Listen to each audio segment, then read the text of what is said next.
Hola amigos, hoy traigo un caso de actualidad criminal. A continuación paso a relataros los hechos.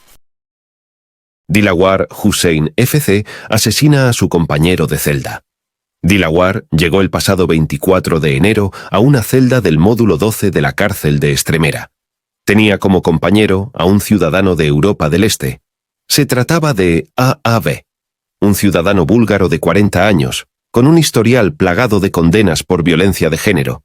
En 2012 ingresó por primera vez en la cárcel por amputar los pezones a su pareja. Fue sobre las 2:30 de la madrugada del pasado 15 de febrero, cuando de manera fría y a través del interfono, Dilawar comunicó a los funcionarios de la prisión que había matado a su compañero.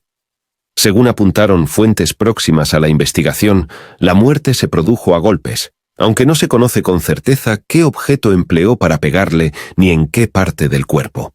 Se ha barajado la posibilidad de que le golpease contra un elemento estructural de la celda, aunque las primeras pesquisas apuntan a que podría haber empleado una pesa de fabricación casera propiedad del fallecido. Hasta el lugar acudieron agentes de la Policía Judicial de la Guardia Civil para recoger pruebas e indicios en la celda y averiguar si ambos internos tenían rencillas previas, aunque sí se sabe que Dilawar ya había participado en alguna bronca en ese penal. También hablaron con reos en celdas cercanas para averiguar cómo llegó al lugar el arma del crimen. Las primeras hipótesis apuntan a que Chowdhury mató a golpes con un objeto contundente. Se trataría de una especie de mancuerna de elaboración casera, prohibida expresamente en el interior de las celdas, a su compañero, Ángel Aumb, tras una discusión por una partida de ajedrez.